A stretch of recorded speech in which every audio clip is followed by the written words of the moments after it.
Okay, so we have Henry on deck and he wants to play e4. I'll do a French and he's expecting this. Let me get this off.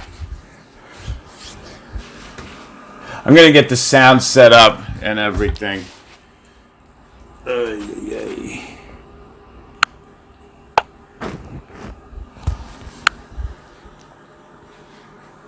Okay, so now we're ready to rock. We'll just play our main line and see what he has in mind. Oh, he's doing that here. Okay, he's doing main line stuff. I forget what he does here. Okay, so far we have book moves. Everything is perfectly done by him. Now, bishop e3 is what's expected.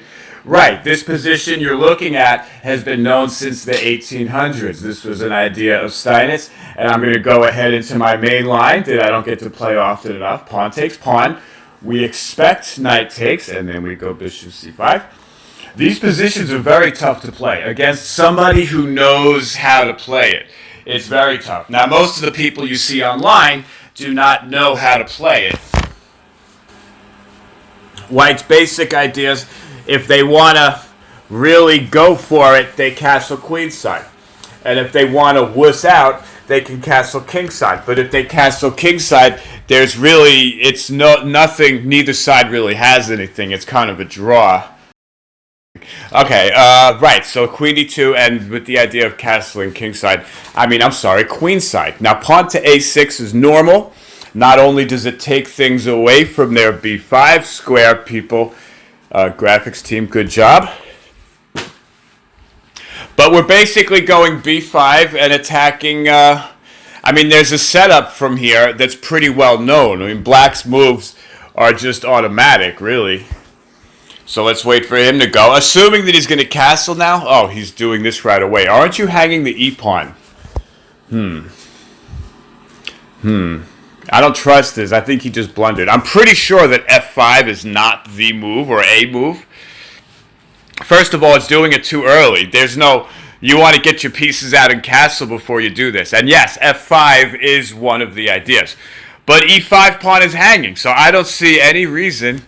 I'm thinking of doing this. This is the idea, right? And no matter, if I take, there is an issue of the pawn hanging. Let's say if I took this way, right, which I was planning, he actually has knight takes the other knight, and then I take back here, and then he grabs the bishop. This is his thinking here. Now, if I go bishop takes d4, by taking this way, he would take back with the bishop, and then we could still grab the pawn, although I'm losing the bishop now. What else can we do? Okay, so I take the pawn, like this. He takes the knight like that. And now I go bishop takes bishop. So now I'm up a pawn, I'm attacking his queen here. He takes my queen, I take his queen check. Okay, this is what we have to calculate. This knight takes the pawn. We're going to say that.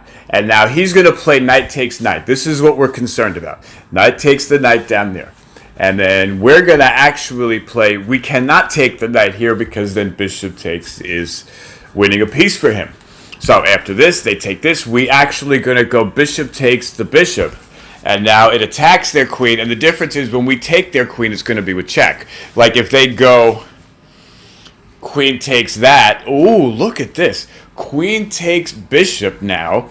And we play something takes. Ooh, we can play knight takes knight, and that's no longer defended. Everything's perfect, and we're up a pawn.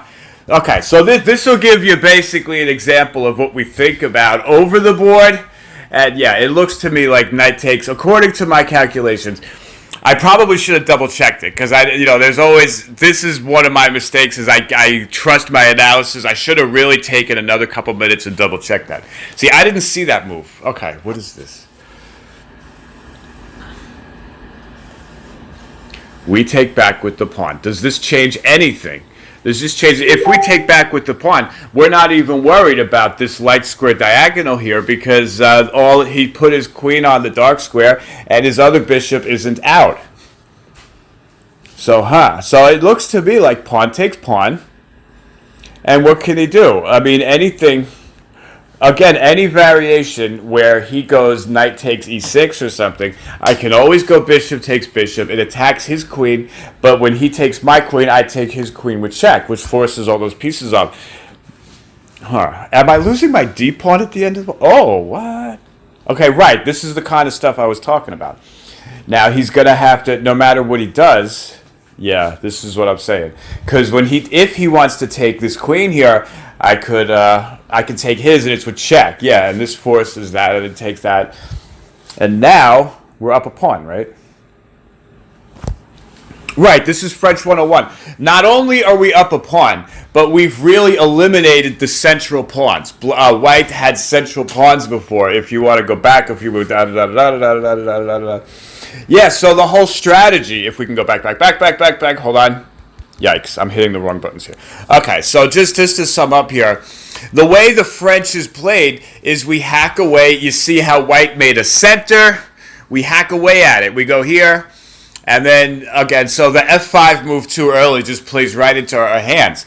And as long as we can handle the tactical blah, blah, blah, all the calculations that come after this, then it's very simple. We won the center, and we not only we up a pawn, but we now have, after all of this, we now have a mobilized center. These center pawns can start at some point moving up. And that means this bishop that we had that was bad before, it's not really going to be a bad bishop anymore. Now, we have a question. Obviously, we're moving this knight because this move attacks this.